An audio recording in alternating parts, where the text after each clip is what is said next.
Okay, so what I just played there was the harmonized G major scale. I played that, it was all in triads. I used the E, A, and D string. Some of you may not know what I'm talking about, and that's really okay. You know, I mean, you do want to eventually learn and understand what I am talking about theoretically, but overall, it's just, you know, do what I'm playing, play what I'm showing you, use your ears.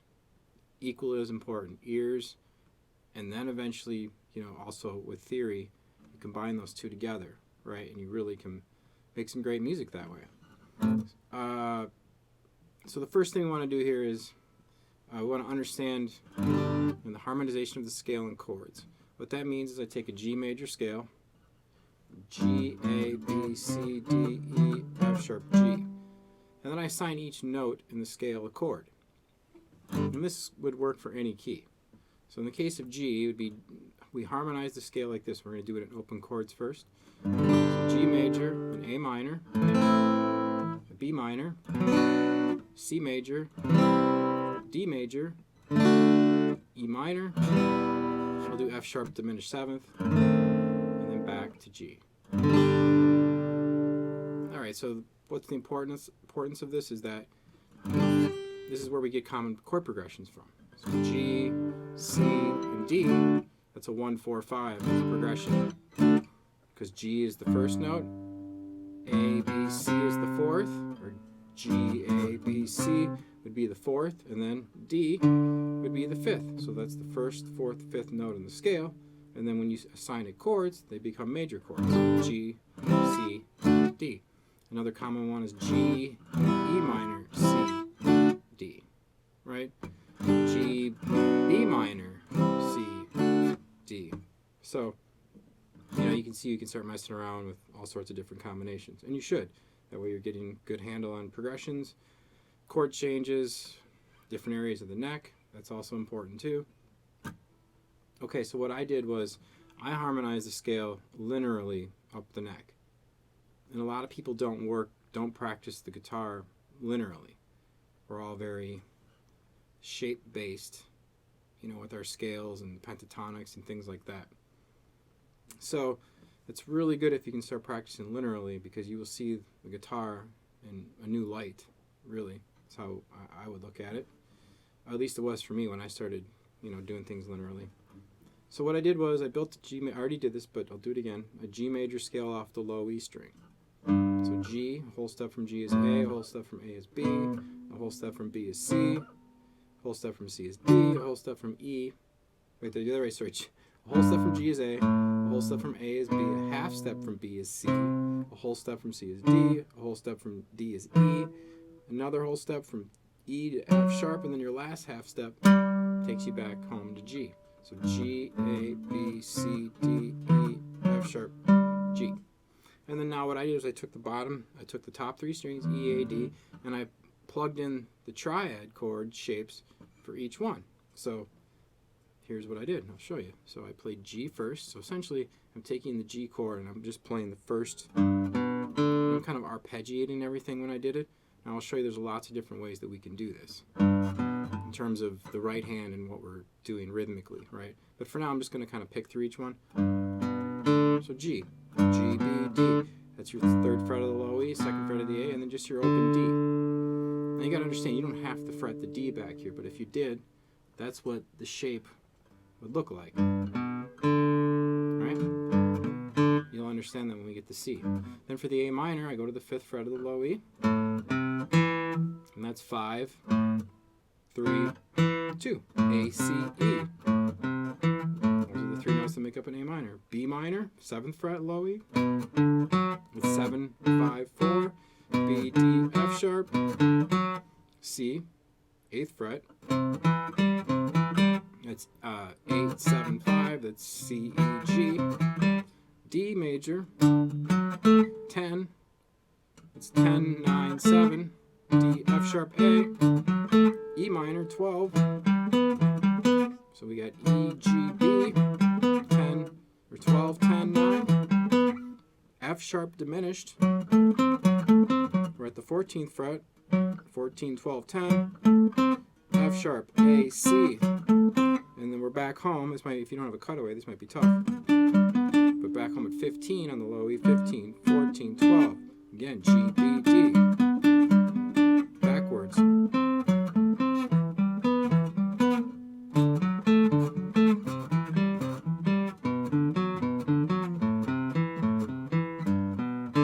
Right? Now, just running it up and down is what you're going to have to do at first to get to know it well.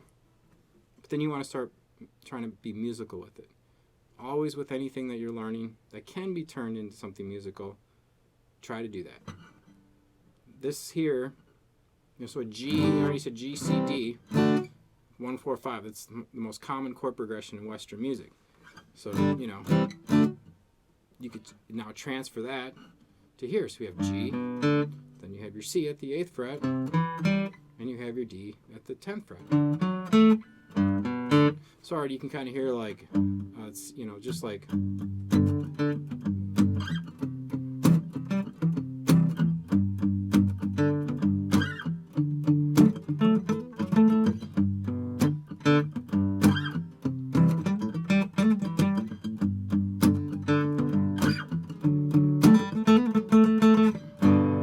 So even right there, that alone starts to sound more interesting, than just going straight up all the way and then just coming back down. And now I'm starting to add something, so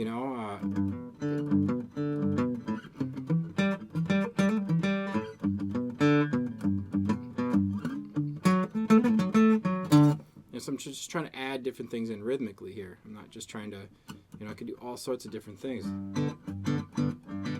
Now I'm just do some hybrid.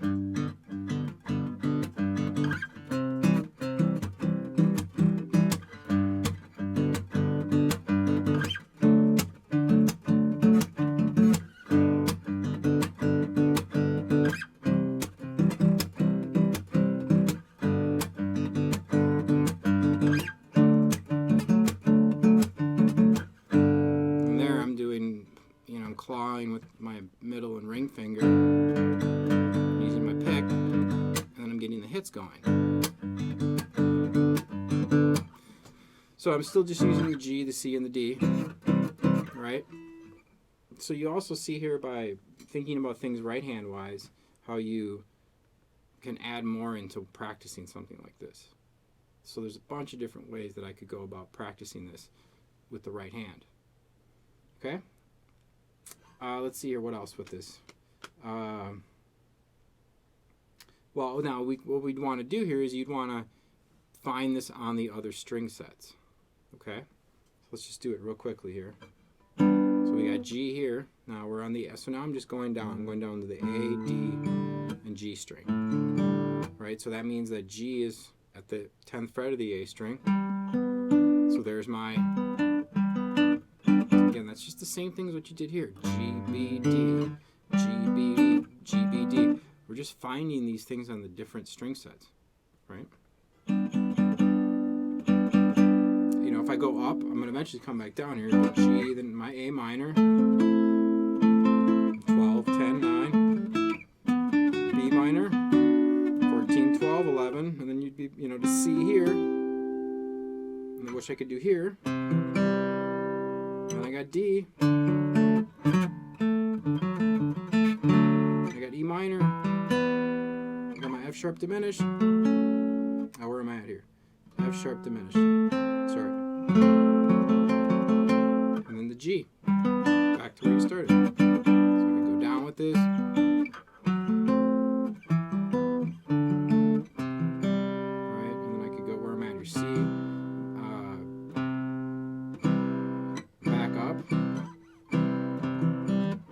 Getting lost.